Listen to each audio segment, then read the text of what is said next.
ज्ञानोबा ज्ञानोबा ज्ञानोबा माऊली तुकाराम.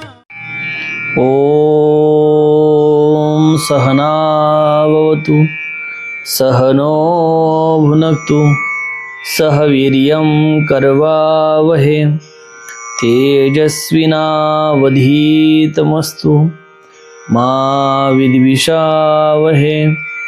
ओम शांतिः शांतिः शांतिः. कृष्णाय वासुदेवाय हरे परमात्मने प्रणतक्लेशनाशाय गोविंदाय नमो नमः. गुरुर्ब्रह्मा गुरुर्विष्णू गुरुर्देवो महेश्वरा गुरुर्साक्षात् परब्रह्म तस्मै श्री गुरवे नमः.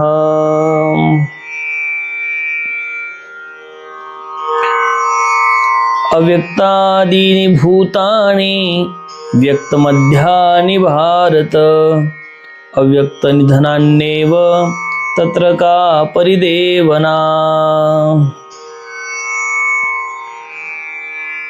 भगवंताच्या असीम कृपेने विश्वमौली ज्ञानोबरायाच्या असीम कृपेने सकल संतांच्या आशीर्वादाने सद्गुरुदेवाच्या आशीर्वादाने चालत असलेल्या या नित्य ज्ञानेश्वरी चिंतनामध्ये आज आपण दुसऱ्या अध्यायातील 28 क्रमांकाच्या श्लोकापासून प्रारंभ करत आहोत.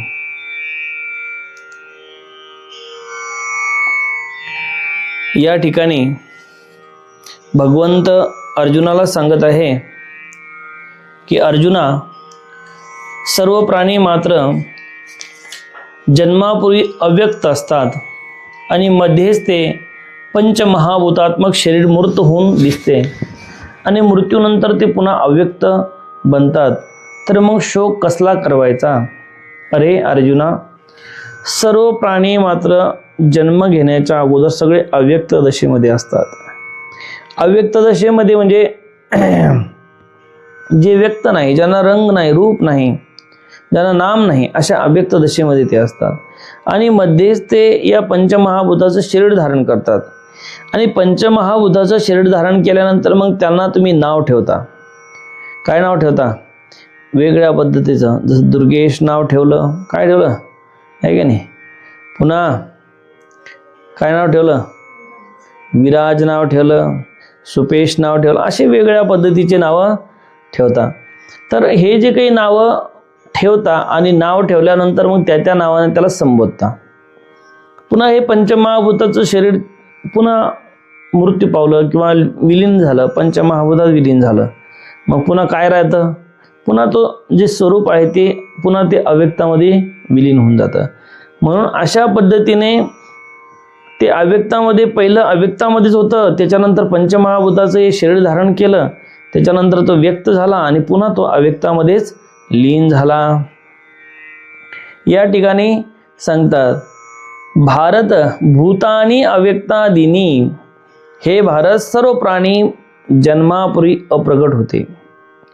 अव्यक्ता निधनानी, अव्यक्त निधनानी व्यक्त मध्यानी, अरे मृत्यूनंतर अप्रगट होतील.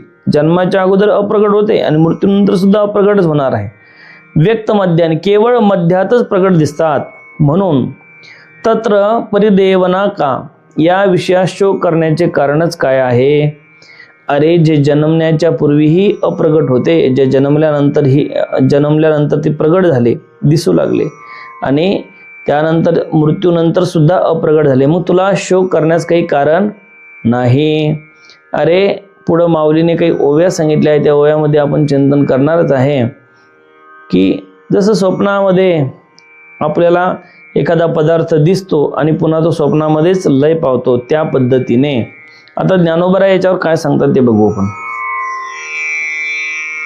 जिये समस्तीये भूते जन्मा आधी अमूर्ते, मग पातली व्यक्ती ते जन्मलिया. माऊली हे सांगतात, कारण सर्व भूतमय शरीरे जन्मापूर्वी अमूर्त स्वरूपात होती, जन्मल्यानंतर त्यांना आकार प्राप्त झाला. अरे जन्माच्या अगोदर तुम्हाला कोणता आकार होता का? अरे रंग होता का? काळा, पांढरा, ढवळा आहे की नाही, पोवळा. अरे पशु पक्षी हे असेल, यांना सुद्धा रंग असा म्हणतो. काळा बैल आहे, काय पांढरा बैल आहे, काही काही म्हणतात ढवळा बैल आहे की नाही.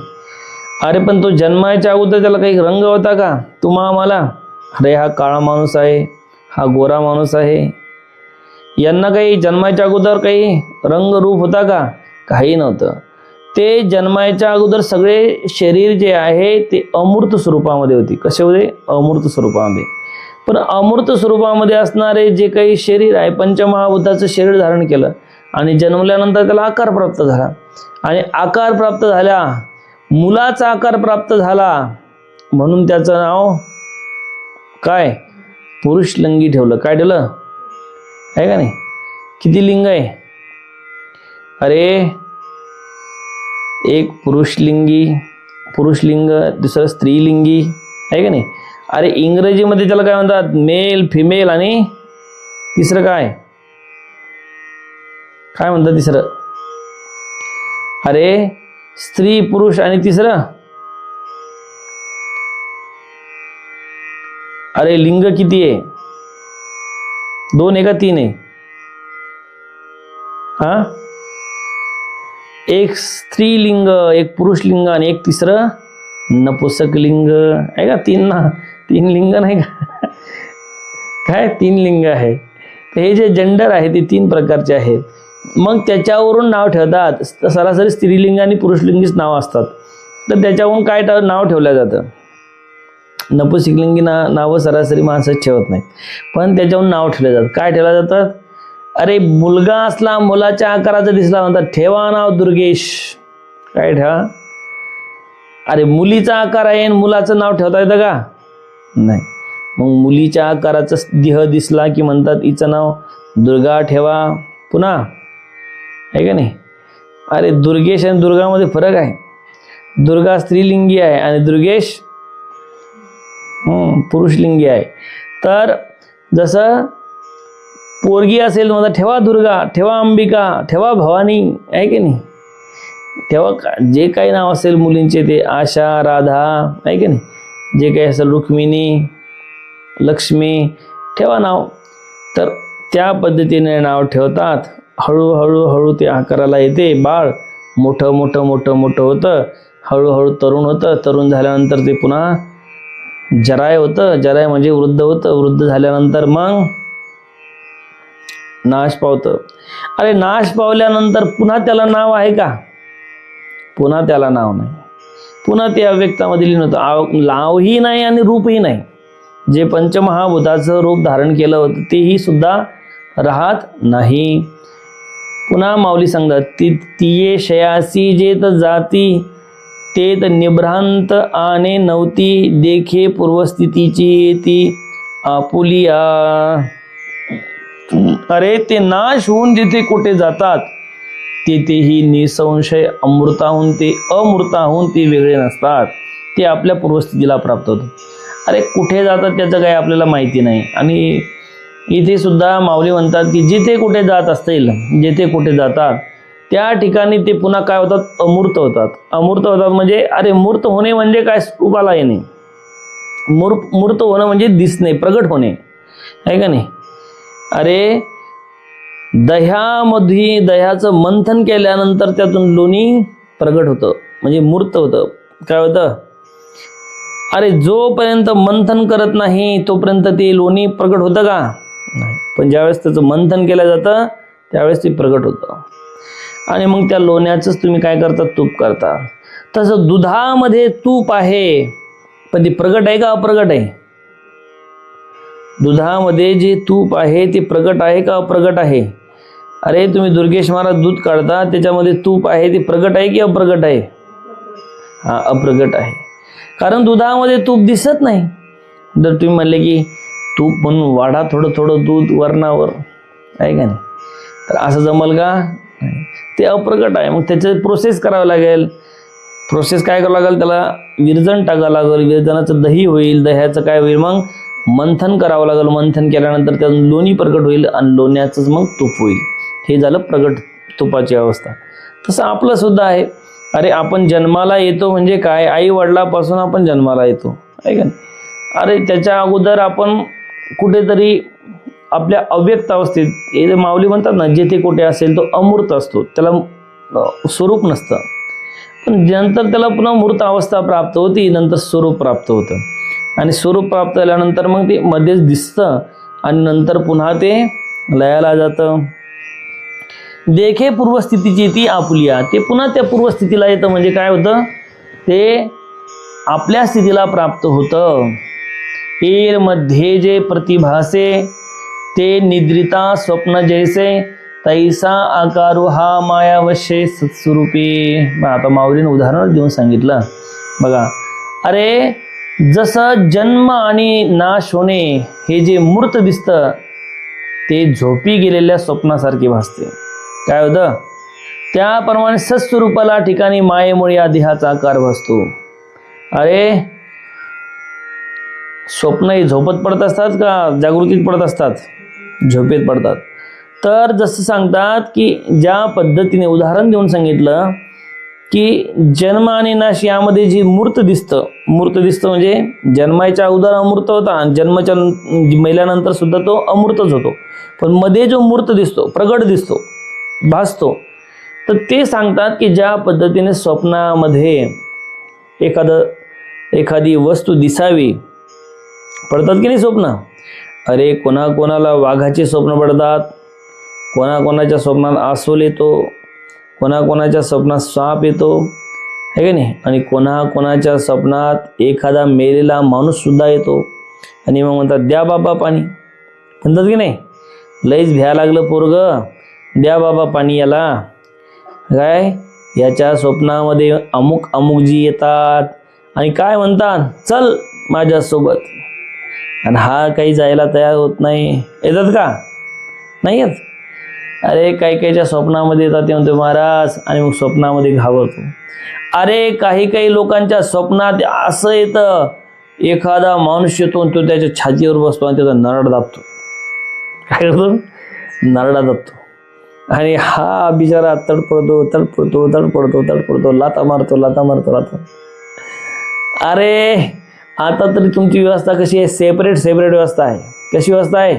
सेपरेट, प्रत्येकाला सेपरेट कॉट आहे, प्रत्येकाची सेपरेट झोपायची व्यवस्था आहे. आणि पूर्वी आश्रमामध्ये आम्ही राहत होतो त्यावेळेस काय सगळे एकत्रच आहे का नाही. मग हे याच्या अंगावर जायचं आणि ते त्याच्या अंगावर जायचं, एका खोलीत 10 जण आहे का नाही. मग स्वप्न जर पडलं, स्वप्नात कधी अरे काय स्वप्नामध्येच बटळायची, बघतात ना. अरे आपले शंभू महाराज स्वप्नामध्येच, उन्हाळ्यातली गोष्ट, उन्हाळ्यात असे बाहेर झोपेलो होतो आम्ही. आणि बाहेर झोपलेलो होतो आणि बाहेर झोपल्यानंतर मला आला चेव, म्हणजे जाग आली. आणि जाग आल्यानंतर उठल्यानंतर पाहिलं तर शंभू महाराजचं चालू आहे तबला वाजवणं. काय चालू होता? बोल म्हणून, पुन्हा काय म्हणून, बोल म्हणून तबला वाजवत होता. चाललं हातानं वाजवणं आणि बोल म्हणणं. मग त्याला सकाळी विचारलं, म्हणलं वो रात्री तू तबला वाजवला? तर त्याला आठवलं का ते? नाही, त्याला ते काही आठवलं नाही. की आपण जसं रात्री झोपत तबला वाजवला, पण पूर्ण शुद्ध बोल म्हणून तो तबला वाजवत होता. कारण त्याचा रोजचा रियाज तबल्याचा, तर शुद्ध बोल म्हणून, पण झोपत. त्याला काही आठवलं का? त्याच्यात काही आठवलं नाही, सगळं झोपत होता. झोपत चालला तबला वाजवणं. काय वाजवणं? तबला वाजवणं. पण त्याला तबला वाजवत होता, तर झोपत वाजवत होता, तर ते झोपत जे वाजवत होतं ते खरं होतं की खोटं होतं? झोपत खरंच होतं ते. अरे झोपत त्याला असं स्वप्न पडलं की तबला घेतला, तबला काढला आणि वाजवायला सुरुवात केली. ही गोष्ट आपल्या प्रत्यक्ष पाहण्यातली गोष्ट आहे. अरे काही झोपत उठतात बरं का. आणि काही लहान लेकरं, मोठाले नाही म्हणत मी आता, आणि लहान लेकरं असं त्यांना वाटतं की मी आता उठलो आणि उठल्यानंतर आता बाहेर गेलो, पॅन्टची चेन खाली गेली आणि लघवी करायला लागलो. पण नंतर समजते की अरे गोदडीच वल्ली झाली आपली. काय झाली?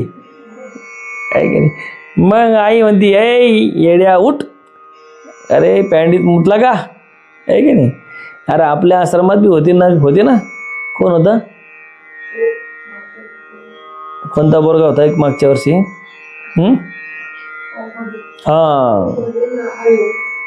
हा हा, तर ते त्या पद्धतीने त्यांना असं वाटतं की आपण रात्री उठलो आहे हे करू, पण स्वप्नामध्ये ते खरं असतं की नाही?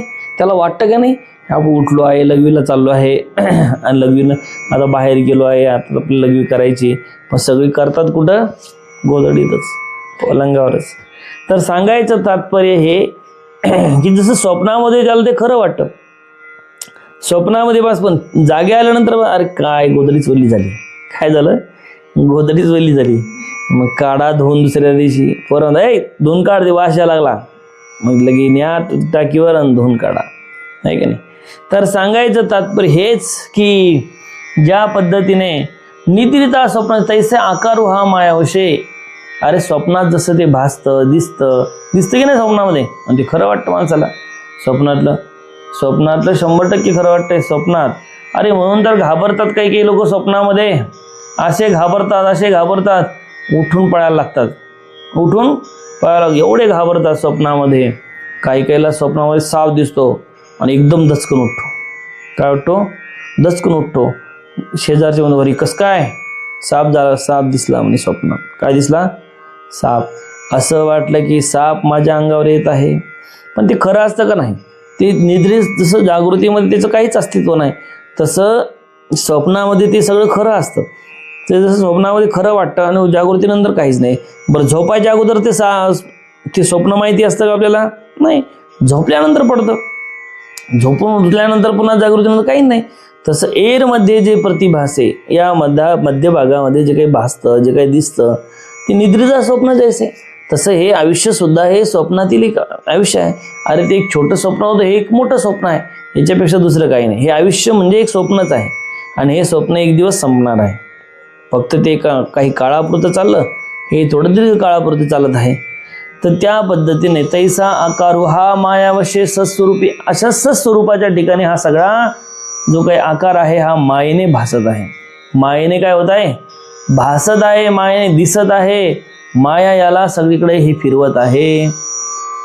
पुन्हा सांगतात, ना तरी पवने स्पर्शिले नीर पढ्यासी तरंगकार, का परापेक्षा अलंकार व्यक्तिकनिकी. पुन्हा सांगतात, जलाला वाऱ्याने स्पर्श केला की त्यावर लाठीचा आकार भासमान होतो, आणि दुसऱ्याच्या इच्छेने सोन्यावर दागिन्याचा आकार भासमान होतो.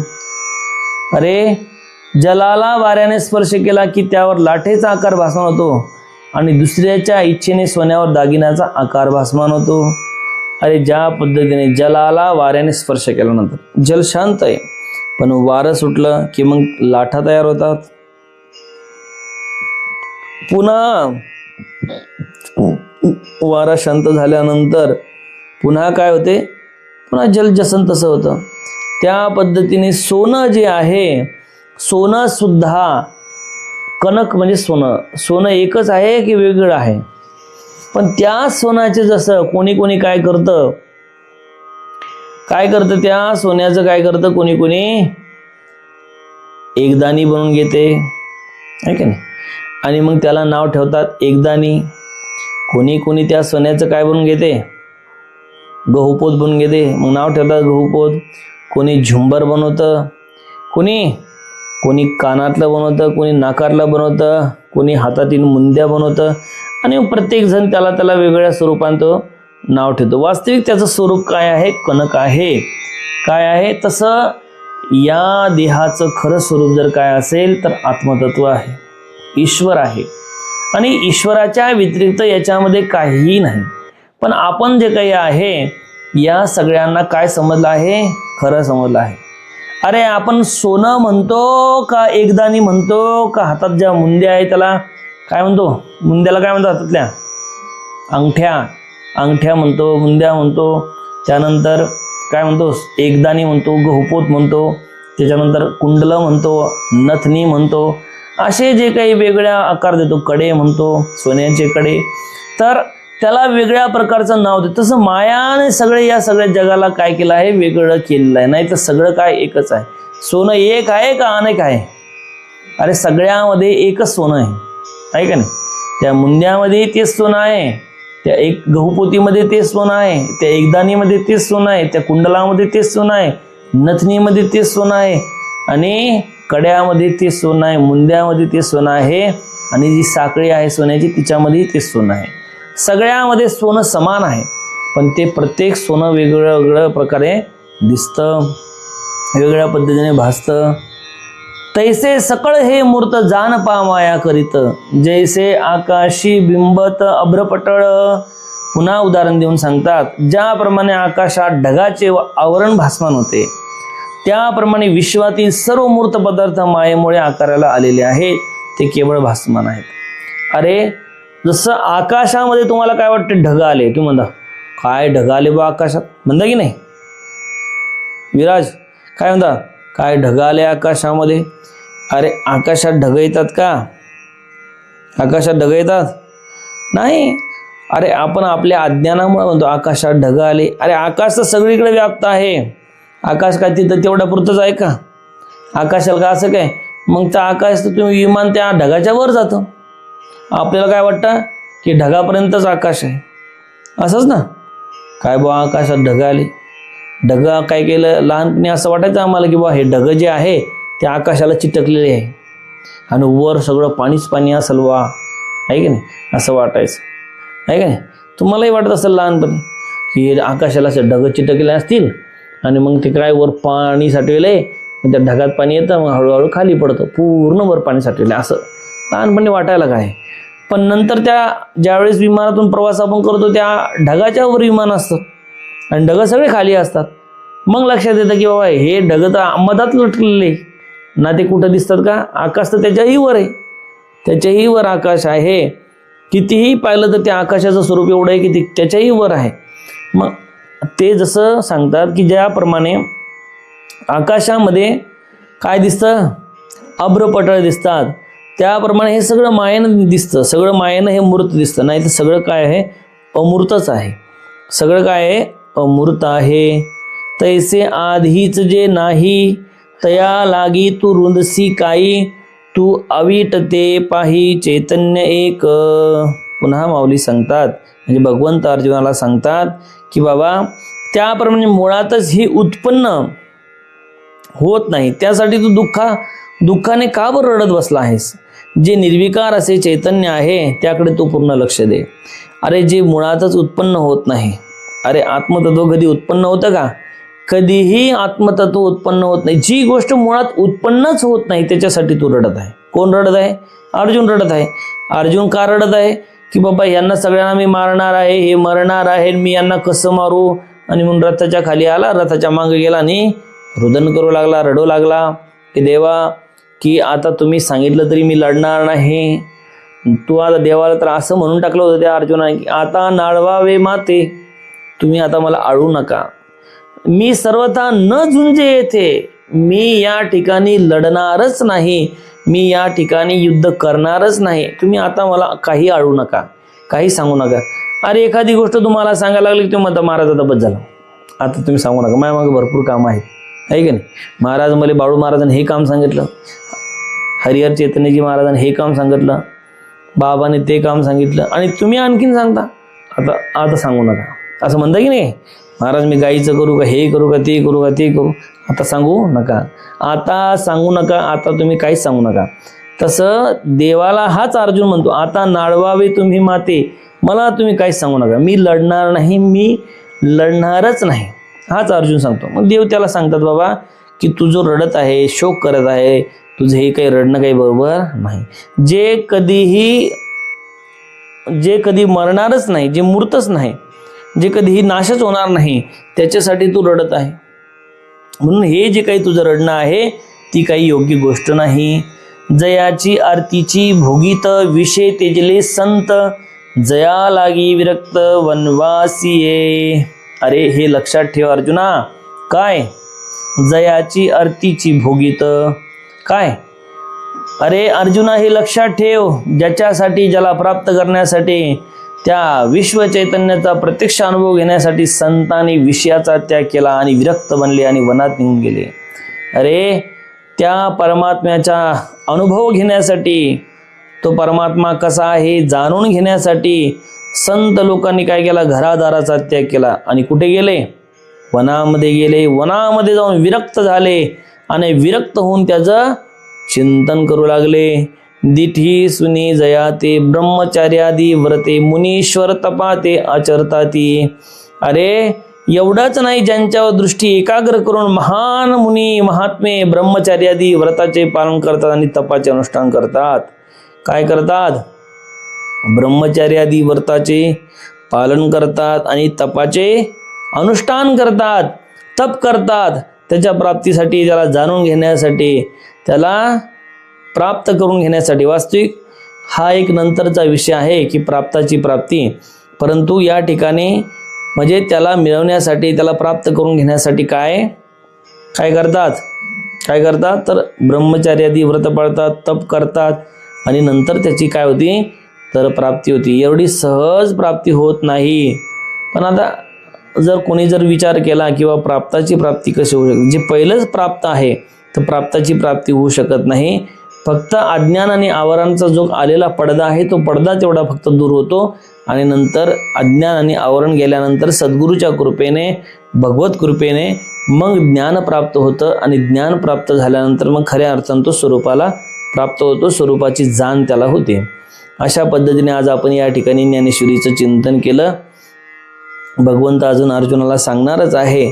सुंदर असा उपदेश या द्वितीय अध्यायामध्ये आहे. आज झालेली ही सेवा आहे ती विश्वमाऊली ज्ञानोबरायाच्या चरणी समर्पित करू. ओम पूर्णमदः पूर्णमिदं पूर्णात् पूर्णमुदच्यते पूर्णस्य पूर्णमादाय पूर्णमेवावशिष्यते. ओम शांती शांती शांती.